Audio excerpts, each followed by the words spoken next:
Desde 2009, quando teve o primeiro confronto entre as forças de defesa do Estado de Israel e o Hamas, que é o atual partido que desde 2008 governa a faixa de Gaza, que é onde o confronto desde então acontece em uma forma mais forte, Paula Lima começou a se interessar por esse tema. Durante o programa Docto Entrevista, gravado com a jornalista Regiane Pires, Paula falou sobre a importante questão internacional do povo judeu e a Palestina. Uma série de manifestações que aconteciam em solidariedade à causa palestina em Belo Horizonte. E aí eu me aproximei, na realidade, empiricamente do tema, assim, né, no aspecto de militância mesmo. Me aproximei muito de uma descendente palestina que chama Tânia Abdala, que é muito importante em todo o meu processo. E aí esse tema foi me tomando, assim, me instigando muito.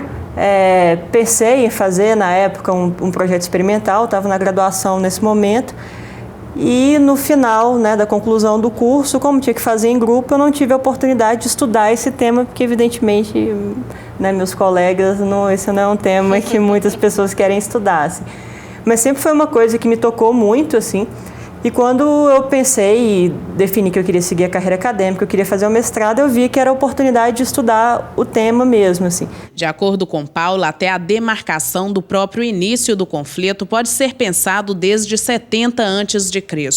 Porém, muitos pesquisadores consideram este começo desde 1882, que foi quando ocorreram as primeiras migrações judaicas para a Palestina, e daí surgiu o sionismo, que na realidade é um movimento dos judeus pela criação do Estado de Israel.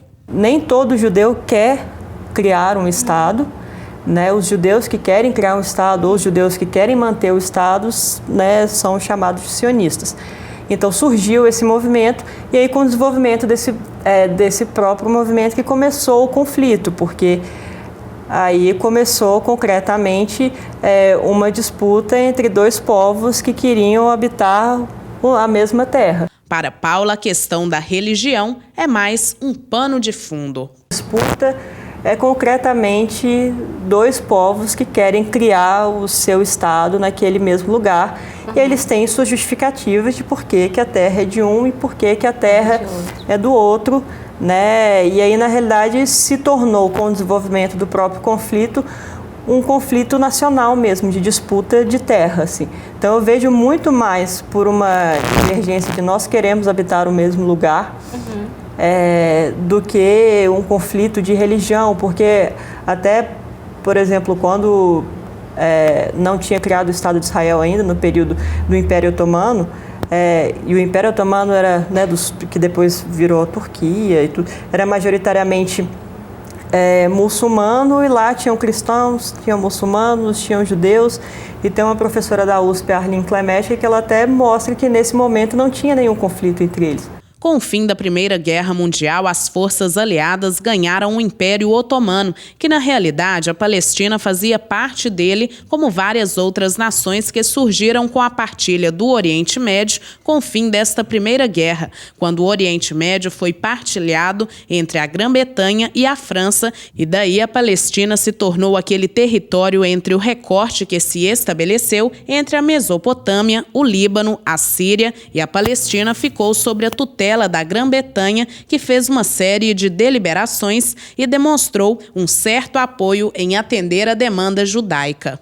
Ela estabelece vários acordos com os árabes para estabelecer a nação deles lá. Então vai fomentando muito o conflito nesse período, porque na realidade a Grã-Bretanha ela vai oscilando entre quem ela apoia, quem ela não apoia, e ela naquele momento era ela que destinaria quem estaria autorizado a construir o seu lar lá, né? Porque ela venceu a guerra e aquele território ficou a mando dela, assim.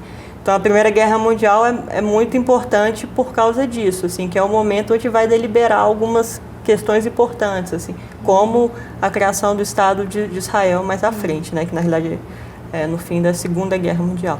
Paula iniciou as pesquisas tentando entender por que este é um conflito insolúvel.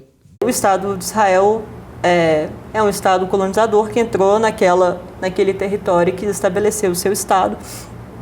Só que pela primeira vez na história isso é aceito e realmente vocês têm permissão de construir seu Estado aqui. Então, na justificativa dele, o conflito só vai acabar quando esse processo de colonização acabar. Assim, e eu, pessoalmente, eu não acho que tem que se expulsar os israelenses de lá, mas eu acho que deveria se criar um Estado, que deveria se chamar Palestina, porque aquele lugar sempre se chamou Palestina, e aí que os dois convivessem lá. Eu não quero que ninguém seja expulso de lá, mas moralmente, pela questão histórica, aquele lugar tem que se chamar Palestina. Os árabes, né, os palestinos, a Tânia, que é uma descendente, ela fala isso, a gente nunca foi independente, né, porque eles eram do Império Otomano, depois virou da Grã-Bretanha, agora tem o Estado de Israel e eles não têm direito de ter um Estado. Então, por esse motivo, eu acho que a solução seria um Estado e ele teria que se chamar Palestina por toda a questão histórica.